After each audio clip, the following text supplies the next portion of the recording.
Benjamín Solari Parravicini, o Pelón para sus allegados, era un artista que afirmaba recibir mensajes de un ángel guardián. Si bien murió en 1974, sus dibujos están más presentes que nunca, decorando despachos y espaldas de gente cercana al gobierno argentino y siendo utilizados tanto por los seguidores del mismo como por sus detractores. ¿Cómo puede ser que los trazos de un mismo artista tengan interpretaciones tan contradictorias entre sí? ¿Cómo fue que un dibujante de la aristocracia porteña de los años 30 se convirtió en el consultor político más relevante de la actualidad y sus obras en un rebuscado respaldo para teorías conspirativas? ¿Era un profeta con acceso a una verdad superior o simplemente estamos hablando de una serie de asombrosas casualidades?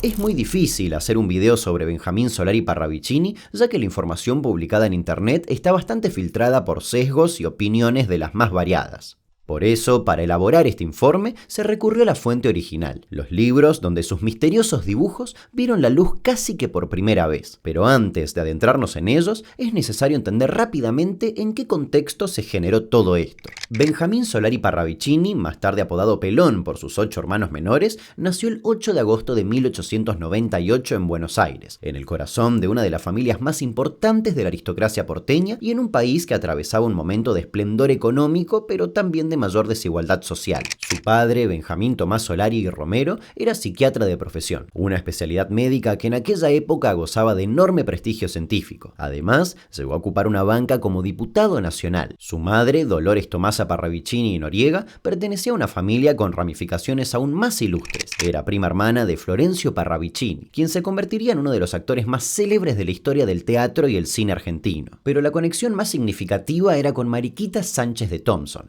a través de su bisabuelo materno, quien según algunas biografías que me permito tomar con pinzas, había sido esposo de Mariquita. Ella, que en realidad se llamaba María Josefa Petrona de Todos los Santos Sánchez de Velasco y Trilo, es recordada como la mujer en cuya casa se cantó por primera vez el himno nacional argentino. Pero más allá de esta anécdota que algunos historiadores cuestionan, Mariquita fue una de las primeras mujeres argentinas políticamente activas, anfitriona de tertulias donde se discutían los asuntos de la patria naciente y una figura que desafió las convenciones de su época al litigar judicialmente por el derecho a casarse con quien ella eligiera. Tenerla en el árbol genealógico significaba tener un pedigrí patriótico impecable. Era una conexión directa con la fundación misma de la Argentina como nación independiente. Y esa Argentina de 1898 era un país que exportaba cereales y carnes a Gran Bretaña, que recibía oleadas masivas de inmigrantes y donde un pequeño grupo de terratenientes y profesionales liberales vivía con lujos comparables a los de la nobleza europea, mientras la mayoría de la población trabajadora carecía de derechos políticos efectivos. Nacer Solari Parravicini significaba nacer en la cúspide de esa pirámide social. Ellos tenían su residencia principal en Vicente López, una zona ubicada a unos 10 kilómetros al norte del centro de Buenos Aires. Era una mansión conocida como La Casona. Ahí, Benjamín pasó su infancia y juventud y siendo adulto la utilizaría como chacra de fin de semana mientras vivía en un departamento en el barrio porteño de Montserrat. La élite porteña de aquella época estaba profundamente influenciada por las corrientes espiritualistas europeas. El espiritismo de Allan Kardec y la teosofía de Elena Blavatsky eran vistos como disciplinas de estudio que buscaban una explicación científica al alma y a la supervivencia después de la muerte. De hecho, ya en 1877, 2 décadas antes del nacimiento de Benjamín, se había fundado Constancia, la primera sociedad espiritista argentina. El espiritismo atraía a personas que buscaban conciliar la fe religiosa con el racionalismo científico de la época y quienes llevaban a cabo las comunicaciones con los espíritus aseguraban que podían someterse a la observación científica. Eso, en esa época, les permitía presentarse no como supersticiosos, sino como investigadores de fenómenos que la ciencia aún no comprendía. Y en este semillero de ideas dentro de la aristocracia, donde las librerías esotéricas y los círculos de parapsicología comenzaban a florecer, Benjamín Solari Parravicini encontró un marco cultural que comenzaba a validar sus creencias. Según los relatos que circulan sobre su infancia, él manifestó desde muy temprana edad comportamientos que sus padres consideraban inusuales. Decía sostener conversaciones con seres invisibles que solo él podía percibir. Por ejemplo, una mañana, según se cuenta, su madre lo encontró hablando solo en su habitación. Cuando le preguntó qué hacía, el pequeño señaló un rincón vacío y le dijo: ¿No ves al hombre? En una familia cualquiera de la época, un niño con estas características probablemente habría sido ignorado, castigado o llevado a algún curandero o sacerdote. Pero Benjamín tenía algo que la mayoría de los niños no tenía: un padre psiquiatra. Él, preocupado por las rarezas de su hijo, lo sometió a una batería de estudios médicos y test psicológicos. El resultado fue negativo. Los exámenes no detectaron ninguna patología. Este detalle resulta crucial en toda la narrativa posterior, ya que los seguidores más recalcitrantes de Parravicini lo interpretan como prueba de que sus visiones eran genuinas, aunque se podría señalar que los estudios de la época eran limitados, que muchas condiciones neurológicas o psiquiátricas hoy reconocidas pasaban inadvertidas en ese entonces, o que quizás un padre difícilmente querría diagnosticar a su propio hijo con una enfermedad mental más que estigmatizante para la época. Lo cierto es que los años pasaron y cuando llegó el momento de elegir una profesión, Benjamín eligió dedicarse a la pintura. Con el tiempo, llegaría a ser director de la Galería de Exhibición de la Municipalidad de Buenos Aires y jefe del Departamento de Bellas Artes. Llegó a exponer en el Salón de la Asociación Amigos del Arte, lo que lo validó enormemente. De hecho, una de sus exposiciones fue visitada por el entonces presidente de la República, Marcelo Torcuato de Alvear, quien, según se dice, lo felicitó personalmente. Y acá hago un pequeño salto temporal para mencionar que su pintura El Circo se va se puede ver en el Museo Bellas Artes Dr. Juan Ramón Vidal en Corrientes. Al dorso tiene dibujado otro payaso, mientras que, según pude encontrar, el Museo Quinquela Martín en La Boca, Buenos Aires, tiene otras obras en su patrimonio y por otro lado hay varias que fueron vendidas en subastas en internet y que se encuentran en manos privadas. Retomando, hacia 1930, Benjamín Solari Parravicini era un hombre de 32 años, bien posicionado socialmente, con una carrera artística consolidada y con una larga historia de experiencias que él consideraba paranormales. Y para esa época algo se abrió definitivamente en su cabeza. Todo comenzó con una serie de arrebatos que él mismo no podía explicar. Parravicini empezó a sentir una urgencia física por dibujar, pero no lo que le dictaba su formación académica, sino trazos rápidos, caóticos y lineales que surgían en un estado de trance absoluto. Este proceso de dibujo automático se llama psicografía. Él aseguraba que su mano no era movida por su propia voluntad, sino por una entidad externa, un guía espiritual o ángel guardián al que identificaba como Fray José de Aragón. Según su relato, este ser le dictaba mensajes y le guiaba el pulso para plasmar escenas que en aquel momento carecían de cualquier lógica. Según otras fuentes, todo había comenzado cuando Benjamín era niño, en una noche en que mientras leía una novela o escribía cuentos y poemas, vio como una pesada lámpara de bronce se elevó en el aire por sí sola y se estrelló contra la pared. Parravicini tomó la lámpara retorcida y fue a mostrársela a su hermano menor, quien en teoría no le dio mayor importancia al asunto y le sugirió que fuera a descansar. A partir de este supuesto evento, el pequeño Benjamín habría comenzado a pasarse las noches encerrado dibujando lo que la entidad le dictaba. Cabe destacar que la práctica de la psicografía y las profecías canalizadas ya existían mucho antes de que él comenzara su obra. Brasil, por ejemplo, fue pionero. Ahí, Chico Xavier comenzó a psicografiar en 1928 y sus dibujos eran publicados en revistas locales. En ese país también se hizo conocido el medium Ercilio Máez, que en teoría psicografiaba bajo orientación del espíritu Ramatis. Y en Japón, Ogami-sama hacía algo parecido pero a través del canto y la danza. Y si retrocedemos aún más, el término psicografía data del 1878, 20 años antes de que Parravicini naciera, cuando el historiador francés Hippolyte Taine la mencionó en el prólogo de un libro. También vale aclarar que muchas fuentes indican que la primera premonición de Parravicini fue sobre la Primera Guerra Mundial, cuando de niño dijo que una gran guerra estallaría en el 14. De más está decir, es solo un relato que se fue pasando de boca en boca por sus seguidores, pero que carece de cualquier tipo de evidencia. Retomando, se cuenta que cuando Benjamín recuperaba la conciencia después de estos episodios de trance, él mismo se sorprendía y hasta se aterraba por lo que había escrito o dibujado,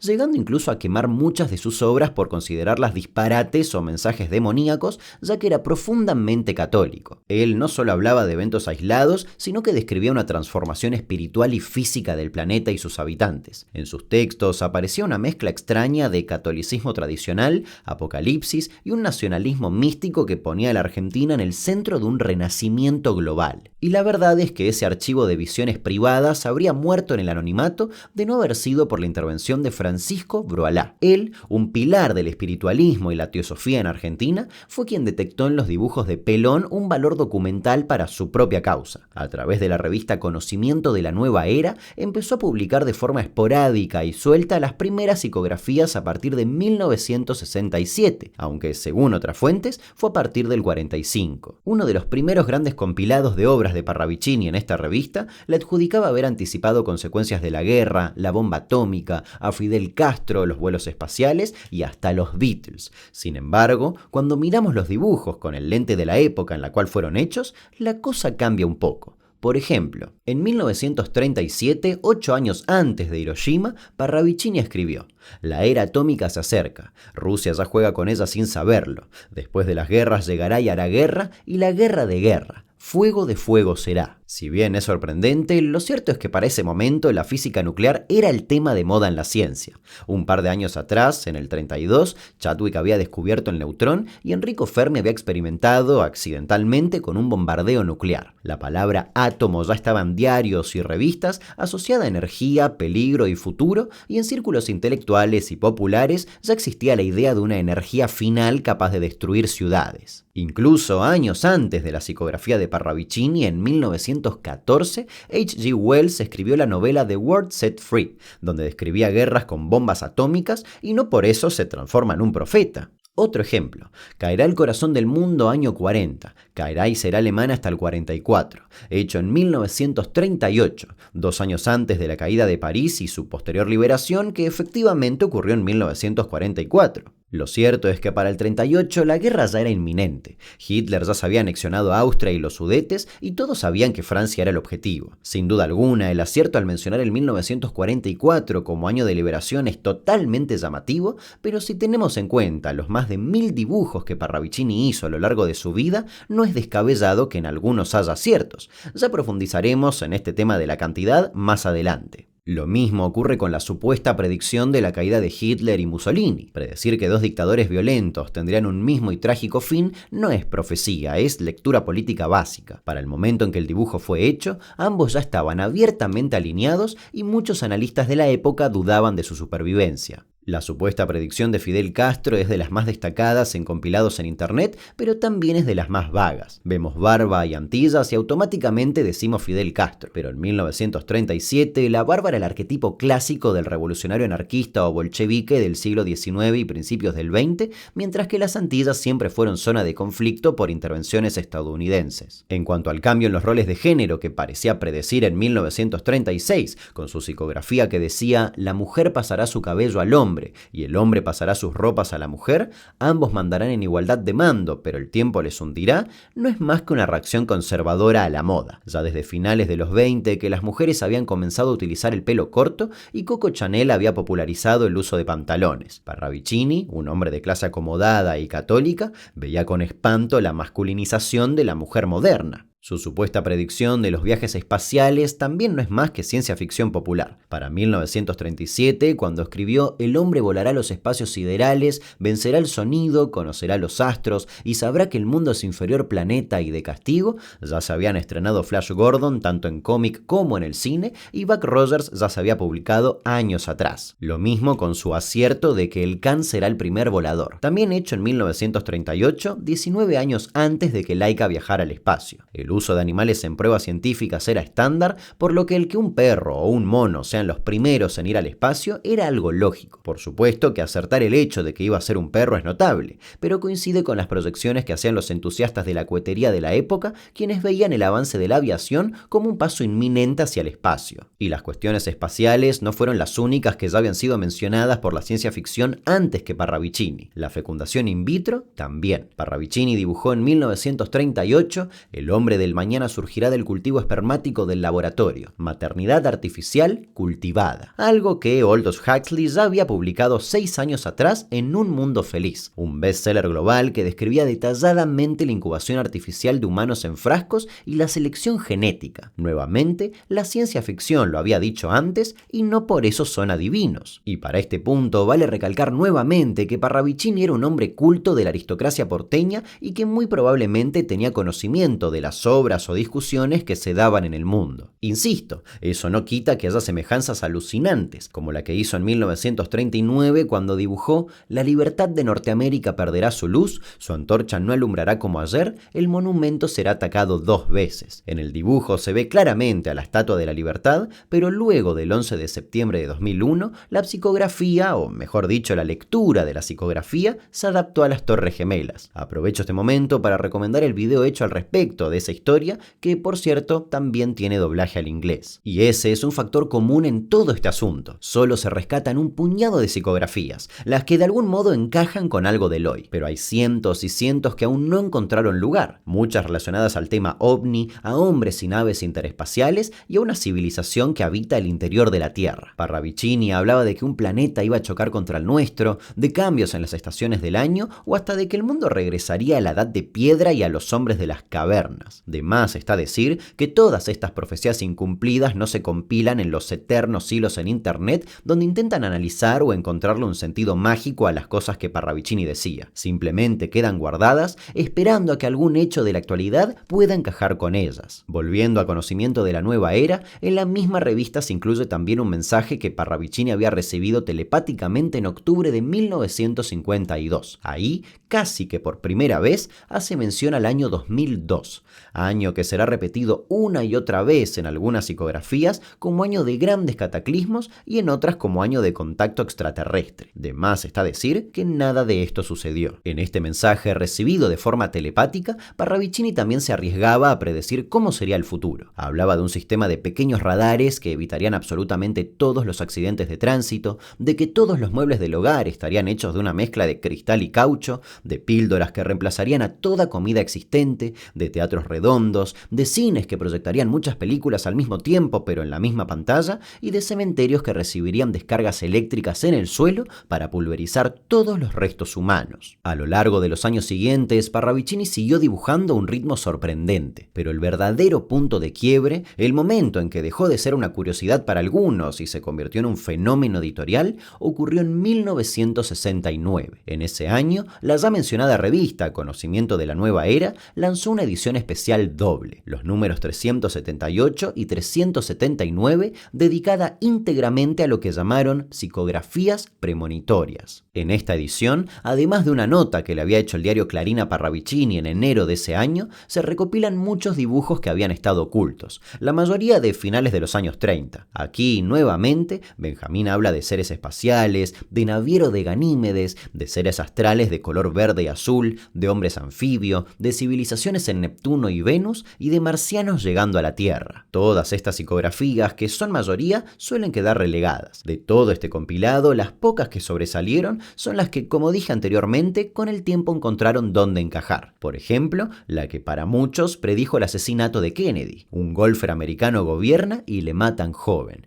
hecha en 1938. Y si bien Kennedy jugaba al golf muy bien, a pesar de que mantenía oculto el hobby al público, la verdad es que para ese momento Estados Unidos ya tenía un para nada menor historial de 3 presidentes asesinados. Y como si fuera poco, 5 años antes de este dibujo habían intentado asesinar a Roosevelt. Todo esto sin mencionar que el término joven es bastante relativo, ya que Kennedy asumió con 43 años. Este compilado también trajo consigo, casi que por primera vez, la mención a algo que veríamos hasta el día de hoy: el hombre gris. Una psicografía escrita en 1938 decía: nuevo sol, nueva luz. El árbol seco de la Argentina sabrá de una era de nueva lluvia. Llegarás a su suelo la bendición luego de luchas serias, de encuentros y desencuentros, de soberbios en gritos y de gritos vencidos. Llegarán 3 jefes y dirán: no serán, mas después serán en fuerza y verdad. Ellos llamarán al hombre a ser y este será. Él será un hombre gris. Ya nos adentraremos en el hombre gris más adelante, porque Parravicini recién retomaría ese concepto con fuerza casi al final de su vida. También se le atribuye la predicción del COVID-19 a raíz de que tiene algunos dibujos que datan de los años 30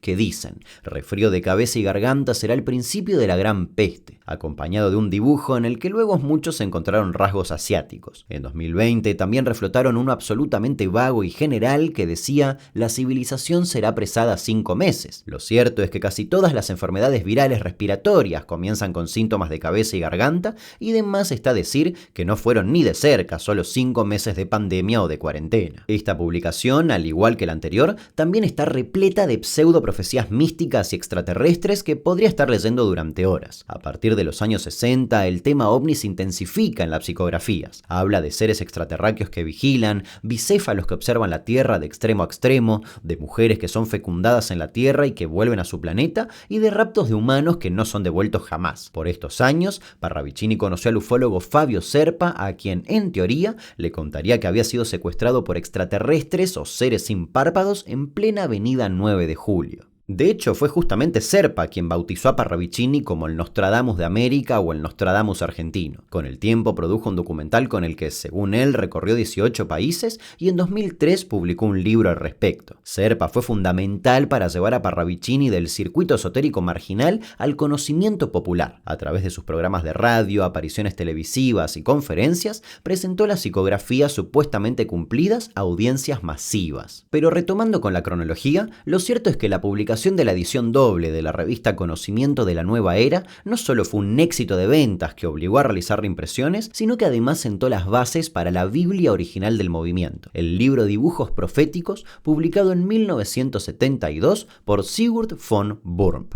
Él había leído la revista Conocimiento y posteriormente le había enviado una carta a Parravicini, quien le respondió extensamente y comenzó a enviarle material. Primero 2 psicografías personalizadas sobre von Burp y su esposa Ana María, y luego manuscritos autobiográficos. En 1971, Sigurd viajó a Buenos Aires y conoció personalmente a Benjamín. Se hicieron amigos cercanos y poco antes de su fallecimiento, el artista le legó la mayor parte de sus psicografías. El libro, publicado en el 72, consta de 3 partes. Primero compila algunos dibujos, luego algunos poemas e historias de Parravicini y por último un largo texto sobre parapsicología donde se pretende dejar en claro que la clarividencia, la telepatía y otras cualidades paranormales son hechos comprobados y aceptados por la ciencia, cosa que no es así en absoluto ni siquiera al día de hoy. Dato curioso, el ejemplar del libro que conseguí para este video está firmado por la esposa de Sigurd y hasta tiene una recomendación de cómo leerlo. El prólogo está escrito por Norberto Pacula, otro amigo de Parravicini que tampoco se quedaría atrás y que publicaría su propio compilado de las psicografías. El libro de Sigurd recopila principalmente los dibujos hechos en el 1960, 61 y 69, con alguna que otra excepción. A mi parecer, en este periodo las psicografías toman un estilo mucho más interesante y llamativo. Dejan de ser garabatos por momentos incomprensibles y pasan a tomar formas humanoides un poco más claras. La gran mayoría de estas tienen un tinte bastante religioso y apocalíptico, y los textos que acompañan los dibujos son considerablemente más largos que los otros. Si bien muchos hablan sobre la muerte, otros continúan mencionando al 2002 como año clave. Benjamín Solari Parravicini murió pocos años después de la publicación de este libro, el 13 de diciembre de 1974. No tuvo hijos y aunque provenía de una familia numerosa, su legado profético no quedó en manos de parientes, sino de un pequeño círculo de amigos y seguidores. Este dato también es crucial para cualquier análisis. Las más de 1000 psicografías originales quedaron distribuidas entre un grupo reducido de amigos y creyentes de los poderes proféticos de Parravicini: Sigurd, Fabio Serpa, Norberto Pacula y Pedro Romaniuk. Y fue Norberto Pacula, justamente, el encargado de sintetizar en 1988 varias psicografías más en un libro que tuvo muchísimas reimpresiones: El Testamento Profético de Benjamín Solari Parravicini. Norberto era astrólogo y escritor y estaba vinculado a la editorial Kier, la principal editorial esotérica de Argentina fundada en los años 20. De hecho, la revista Conocimiento de la Nueva Era incluye a la editorial Kier como representante y agente. En el Testamento Profético se condensan las psicografías de principalmente los años 1970, 71 y 72, las últimas que Parravicini llegaría a dibujar. De acá salen una gran parte de las que luego veríamos viralizadas por internet. El tono vuelve a ser muy profético poético, pero fundamentalmente nacionalista. En varias ocasiones, como ya lo había hecho en los años 30, habla de Argentina como el lugar o tierra prometida donde los hombres buscarían refugio. Además, también tiene una considerable cantidad de dibujos haciendo mención a lo que hoy podríamos identificar como computadoras o inteligencia artificial. Habla de una máquina pensante que podrá ser sensible, de inteligencia mecánica y de una automatización que llevará a la humanidad a la inutilidad, algo que a mi parecer no está para nada lejos. Pero lo cierto es que la temática robótica, computación o pseudo-internet ya llevaba décadas dando vueltas por la literatura, la investigación y la ciencia ficción. Ya en 1909, 60 años antes de las psicografías de Parravicini, Ian Forster, escritor británico, describió en un cuento largo llamado La máquina se detiene una sociedad donde todos viven aislados en celdas subterráneas, comunicándose únicamente a través de pantallas y videoconferencias, dependientes de una máquina global para todo. Podríamos decir que predijo la pandemia y las comunicaciones por Zoom, pero es meramente ciencia ficción y una buena lectura del futuro. Tiempo después, en 1920, el dramaturgo checo Karel Čapek inventó la palabra robot en su obra Rur. Ahí se describía humanos artificiales y se hablaba de robots que desplazaban a los humanos del poder y amenazaban con la extinción de la humanidad. Pero sin irnos tan atrás, en 1968, tan solo 4 años antes de estas psicografías, se había estrenado 2001 Odisea al espacio, donde se presentaba un sistema que controlaba las operaciones de una nave espacial representado como un ser consciente capaz de hablar, tener emociones y tomar decisiones lógicas. Es la representación definitiva de la inteligencia mecánica que se vuelve contra el hombre. En pocas palabras, las ideas de cerebros electrónicos y máquinas pensantes eran lugares comunes en la cultura de la época. No hacía falta ningún don profético, solo leer revistas científicas, literatura de ciencia ficción o ver televisión. También tiene algunas psicografías hablando de guerras futuras con armas nuevas sin ruidos o de una gran batalla entre tres. Y si vemos qué pasaba en 1972, la guerra de Vietnam estaba en pleno desarrollo, las discusiones sobre guerra armamentística y armas nucleares eran habituales y los medios hablaban constantemente de los tres grandes protagonistas, Estados Unidos, la Unión Soviética y China. Adentrándonos más en el libro, vuelve a tomar el tinte más religioso y dice: el hombre superior tendrá dos personalidades, enérgica la una, en bonanza la otra, ambas en Cristo, y de que el hombre superior consciente de la hora en la hora 12 predicará al niño que llega y el niño dirá con él: es ya Jesús. Unas páginas después habla constantemente del niño nuevo como una especie de figura que marcaría el inicio de una nueva educación y de una nueva forma de ser. Al leer esto es imposible no remontarse nuevamente a 2001 Odisea al espacio, específicamente a su escena final y al Star Child, un niño cósmico que representa la siguiente etapa humana. También se puede ver la influencia de Teilhard de Chardin, un jesuita francés, paleontólogo y filósofo que intentó reconciliar la evolución darwiniana con el cristianismo y cuyas ideas fueron enormemente influyentes en los círculos católicos e intelectuales de los años 60 y 70. Él proponía que la evolución no era solo biológica, sino también espiritual y que toda la humanidad convergía hacia un punto final de máxima conciencia y unión con lo divino. A este punto lo llamó punto omega y justamente en 1972 Parravicini dibujó Humanos en la desesperación, llega Om. De hecho, luego también lo vincula con todo lo del niño nuevo. También habla mucho de una nueva civilización en el año 2000. El cambio de milenio era una obsesión cultural de la época. Futurólogos, religiosos, científicos y esotéricos especulaban constantemente sobre lo que traería esa fecha. En particular, el concepto de la era de Acuario, una supuesta nueva era de fraternidad y conciencia expandida, se había vuelto masivamente popular gracias al musical Hair de 1967, cuya canción Aquarius convirtió la idea en un himno generacional.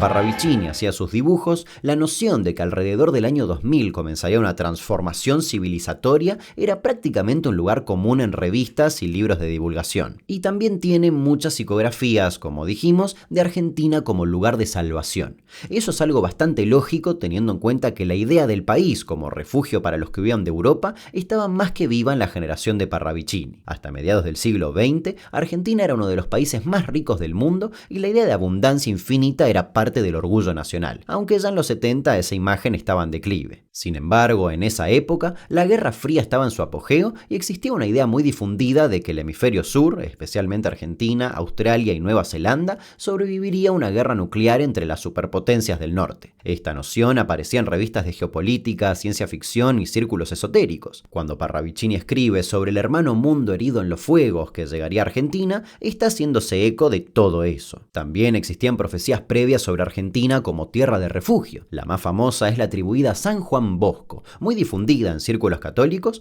que habla de la Patagonia como lugar de riquezas y destino para pueblos de todo el mundo. El catolicismo popular argentino también sostenía que la Virgen había elegido a Argentina con Luján como centro de devoción nacional, lo que reforzaba esta idea del país protegido. Parravicini, como católico porteño, casi seguramente conocía estas tradiciones. En esa época hubo además un renovado interés en la Patagonia como reserva de recursos, como espacio vacío para colonizar, y seguramente por eso también tiene una psicografía que habla de Neuquén como el faro del mundo. Pero es importante destacar que la idea de que el sur sería refugio ante un apocalipsis nuclear o bélico no era exclusiva de Parravicini, circulaba ampliamente en ese sector de la sociedad. Y en relación a eso, algo llamativo que ocurre con las psicografías hoy en pleno 2026 es que la gente comienza a unir varias como si fuera un rompecabezas para intentar justificar o respaldar teorías conspirativas. Por ejemplo, con los incendios que se estuvieron y están produciendo en el sur argentino, muchos unieron estas visiones de la Patagonia como refugio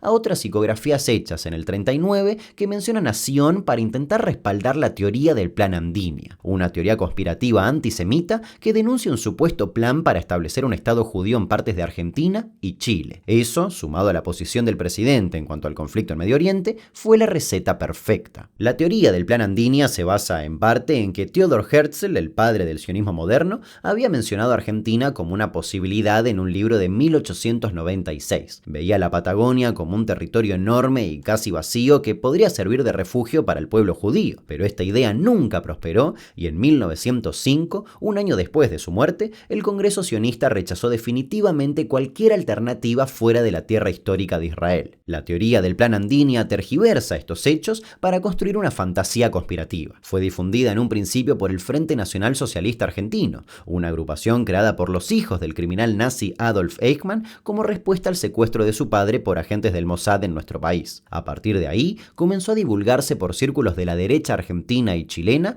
pero nunca se presentó prueba alguna de su existencia. En 1971, el profesor Walter Beberaje Allende la popularizó mezclándola con los protocolos de los sabios de Sion, un falso documento antisemita de origen ruso. Luego, los militares que tomaron el poder en 1976 también creyeron que era real y muchos detenidos de origen judío declararon que durante las torturas les exigían detalles del plan, dando por hecho que existía. Pero para entender por qué estas psicografías de 1939 se prestan tan fácilmente a estas interpretaciones, hay que volver a ese año. La Segunda Guerra Mundial estaba a punto de estallar y el término Sion no era neutral, era el centro de una feroz discusión política. Por un lado, el movimiento sionista llevaba décadas promoviendo la creación de un Estado judío en Palestina, y por otro, los protocolos de los sabios de Sion, esa misma falsificación que Beberaje Allende usaría décadas después, ya había estado circulando desde principios de siglo y hasta había sido adoptada como propaganda oficial por el régimen nazi. En la Argentina de 1939, estos debates no eran ajenos. El país tenía una de las comunidades judías más grandes de América Latina y al mismo tiempo una presencia significativa de grupos nacionalistas que simpatizaban abiertamente con el fascismo europeo. Parravicini, como porteño de clase alta que frecuentaba círculos artísticos e intelectuales, estaba inmerso en este clima. Que mencionar a Sion en 1939 no era profético ni conspirativo, era casi inevitable dado el vocabulario político de su tiempo. Hoy en día es mucho más fácil culpar a un grupo específico y basarse en una teoría conspirativa que simplifica atrozmente el relato que mirar las causas documentadas de los incendios, la especulación inmobiliaria sobre tierras patagónicas, la extranjerización que en algunos distritos ya supera el 50% del territorio, el desfinanciamiento del Servicio Nacional de Manejo del Fuego o la propuesta de derogar los artículos de ley que prohíben por 60 años vender o lotear tierras incendiadas. Las conspiraciones siempre son más simples que la realidad, y quizás por eso me resulta tan paradójico que una teoría creada por la ultraderecha nazi, insisto, por los hijos de un criminal nazi, hoy sea repetida, a veces sin saberlo, por sectores que se consideran progresistas. Retomando con el testamento profético, este también incluye algunas psicografías medio disparatadas, como una que decía que el hombre desarrollaría la telepatía. Pero sin dudas, la profecía más influyente influyente políticamente de Parravicini es la del hombre gris, un líder que transformaría a Argentina. Como bien vimos casi que al inicio del video, en los 30 hizo mención a este ser por primera vez. Luego, en 1967, dibujó otra psicografía que es muy utilizada en esta narrativa que dice: el hombre humilde en la Argentina se allega para gobernar. Él será de casta joven y desconocida en el ambiente, mas será santo de maneras, creencias y sabiduría. Él llegará luego de la tercera jornada. Luego, en el testamento profético, se incluye una mención más, hecha en 1971, que dice: la Argentina tendrá su revolución francesa en triunfo. Puede ver sangre en las calles si no ve el instante del hombre gris. Este combo de profecías fue apropiado por múltiples sectores políticos argentinos. Prácticamente cada presidente desde los años 80 ha sido identificado por los círculos muy creyentes en estas cosas como el hombre gris. En el 83 decían que era Raúl Alfonsín porque llegó de la nada para restaurar la democracia. En el 89 que era Carlos Menem porque era un outsider peronista que implementó políticas inesperadas. 10 años después que era Fernando de la Rúa porque logró una alianza inédita entre partidos. En el 2003 que en realidad era Néstor Kirchner porque era un desconocido gobernador patagónico que llegó al poder. En 2015 que fue Mauricio Macri por ser un empresario sin carrera política tradicional. Y finalmente en 2023 que en realidad el hombre gris era Javier Milei por también venir de afuera del sistema político y porque en otra psicografía que dice llega ya el hombre gris se podría interpretar con muchas ganas un pelo despeinado. De hecho, esa no fue la única vez que sus seguidores o miembros del bloque comparaban al presidente con uno de los dibujos. También lo hicieron con una del hombre en repulsas, por el simple hecho de unos anteojos y por unas pequeñas letras del fondo, y cuando saludó al Papa Francisco y salió muy parecido a una de las psicografías. De más está decir que esto puede ser una asombrosa casualidad o hasta incluso algo buscado, ya que a diferencia de todas las ocasiones anteriores en las que el nombre de Parravicini aparecía en la conversación, la política actual le da especial relevancia a lo esotérico y a las profecías. Con solo decir que un asesor cercano al presidente tiene un gran tatuaje de la psicografía del hombre gris en la espalda, que recibieron a la sobrina nieta de Parravicini en Casa Rosada, donde hay 2 psicografías encuadradas, que la agrupación Las Fuerzas del Cielo adoptó la cruz orlada como insignia, símbolo diseñado por Parravicini, y que una fundación cercana al gobierno adoptó como insignia la psicografía del Faro. Pero justamente los dibujos son tan vagos y generales que así como los seguidores del partido hacen uso de ellos para validar al presidente, los detractores también hacen lo suyo, ya que para muchos en realidad Milei es el payaso por el hecho de que se sienta de una forma similar a la de una de las psicografías, mientras que otros van más allá y sacan a colación una que menciona 2 hermanos muertos y otros dicen que en realidad es el fantoche. Esa plasticidad interpretativa es precisamente lo que hace a la profecía inútil como predicción, pero útil como instrumento político o social. Quien sea que llegue al poder en circunstancias inusuales puede ser presentado como el hombre gris y básicamente cualquier persona puede encajar con cualquier descripción. Como vemos, la interpretación de este hombre gris es totalmente amplia, diversa y puede ajustarse a quien se les ocurra. Pero sin duda alguna, lo que más me llamó la atención de todo esto fue la descripción que hace del hombre gris Pedro Romaniuk. Romaniuk fue una figura central del contactismo y la ufología argentina. Se presentaba como profesor y parapsicólogo, fundó la Fundación Instituto Cosmobiofísico de Investigaciones en Virrey del Pino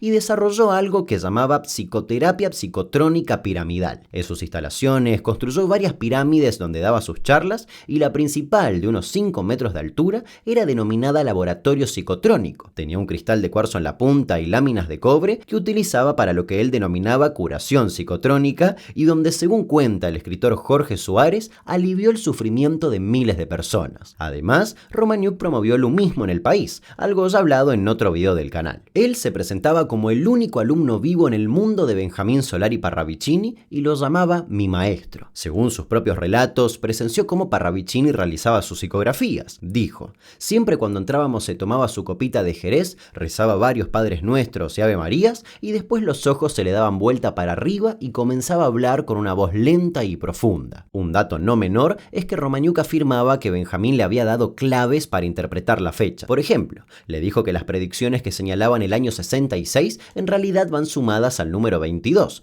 por lo que en realidad se estaría refiriendo al año 88. Esto permite reinterpretar cualquier fecha que no se haya cumplido y elimina la posibilidad de falsación. Ninguna fecha fallida es realmente un fracaso porque siempre hay una clave oculta. Romaniuk fue quien potenció la idea de la Argentina como el faro del mundo frente a un colapso global inminente. En su narrativa, Parravicini no solo predecía eventos, sino que anunciaba una purificación del planeta a través del caos. Su interpretación era pesada, mística y cargada de una espiritualidad que exigía a los argentinos estar a la altura de un destino trascendental. Que fuimos discípulos directos, don Benjamín Solari Parravicini. Y en esta breve exposición nos vamos a referir al cono sur, sector del planeta donde se va a levantar muy pronto, ya diríamos, una nueva tierra bendita de acuerdo a lo que Dios, que es el único que planificó en el cosmos sus planes para una nueva civilización. Por eso que vamos a llamar cono sur, tierra de la nueva civilización, base de la futura humanidad. Romaniuk escribió sobre muchos temas, pero sus preocupaciones centrales siempre fueron las mismas: la trascendencia del hombre, el fin del mundo, la nueva humanidad y los extraterrestres como guías y salvadores. En uno de sus libros afirmaba que los discos voladores intervendrían directamente en una evacuación masiva de seres humanos de la Tierra en el instante previo al inicio de una guerra nuclear o de cataclismos mundiales. Y lo sé porque además del libro que publicó sobre Parravicini, también adquirí otros dos de forma aleatoria de los más de 20 o 30 que tiene publicados. Son realmente difíciles de leer y por momentos hasta parecen una denuncia policial. Da la casualidad que hoy muchos hablan de Solari Parravicini, pero personalmente en mis libros, Nueva Era y Hombre Nuevo, Cono Sur, Faro de Luz en el Mundo y Nueva Civilización, año 2002, yo publiqué pruebas, cartas personales de él que se dirigía a mí, con las estampillas del correo, con los sobres del correo, etcétera, los números de teléfono de él y todas sus direcciones. Esta es una prueba que es la única prueba que hay en la República Argentina donde yo demuestro que él estuvo conmigo. Se lo presenté a un montón de gente, no importa quién, porque en el fondo todos los que hoy hablan están haciendo un gran bien, porque difunden la obra de este insigne profeta que es don Benjamín Solari Parravicini. Pero si volvemos al libro que publicó sobre Parravicini, este reúne muchas psicografías de principalmente el 1939 y el 1940, algunas un poco más fantasiosas y otras que vuelven a hablar de bombas, de átomos, de víboras muertas y, por supuesto, de Jesús. Después de compilar varios dibujos, Romaniuk explica que es él el encargado de seguir transmitiendo el mensaje de su maestro. Habla de que se acerca el momento de la vuelta de Cristo, de química, de dimensiones, de glándulas y de por qué tener sexo sin fines reproductivos es un, y cito textual, accionamiento grosero y bárbaro donde todo el proceso divino y sagrado termina en un tacho de basura tras experimentar un éxtasis morboso y enfermizo. Luego habla del gran parto doloroso, al cual identifica con las siglas GPD,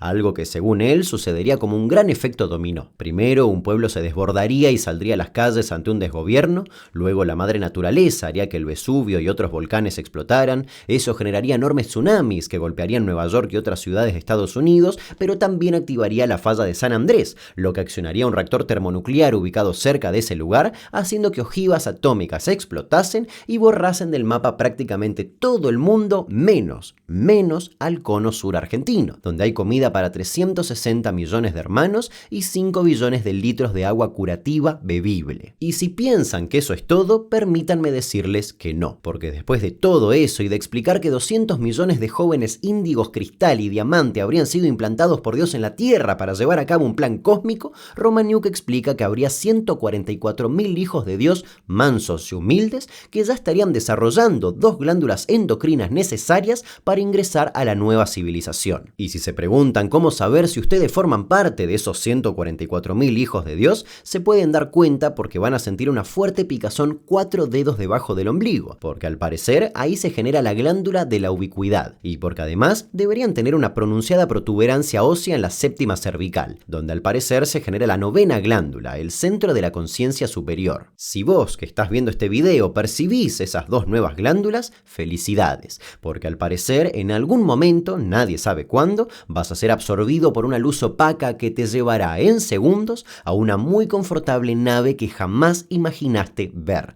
donde no existe el temor, el miedo, el frío ni el calor, pero sí muchísima paz. Mucha. Y llegando casi al final del libro, nos enteramos que absolutamente todo esto fue dictado mentalmente por Benjamín Solari Parravicini a Pedro Romaniuk. Y a pesar de toda la sobredosis lisérgica que acabamos de leer y escuchar, sin duda alguna lo que más llamó mi atención fue, como dije, su descripción del hombre gris. Se encuentra en la última página del libro y dice: el hombre gris poseerá 24 pares de ojos, 24 pares de oídos, 24 narices, 24 cerebros, 24 mentes, 24 almas espíritus y, por algún motivo, 24 ancianos sabios con cerebros grises. Y aunque esa descripción del hombre gris suene descabellada, tiene exactamente la misma validez que decir que fue Perón, Alfonsín o Milei. Ninguna. De hecho, me atrevería a decir que tiene un poco más de validez, dado que Romaniuk conoció personalmente a Parravicini. Y justamente la construcción del mito de Benjamín Solari Parravicini es en gran parte la historia de cómo todas las personas que nombramos a lo largo de este video editaron y presentaron los dibujos al público. Luego, simplemente, el tiempo y la sociedad establecieron qué dibujos eran importantes y cuáles no, y le pusieron nombre y apellido a muchas de las metáforas que el artista había dejado inconclusas. La realidad es que los profetas nunca pierden. Si la profecía no se cumple es porque se cumplirá en el futuro, y de esta manera no tienen posibilidades de fallar. Parravicini fue simplemente un gran artista,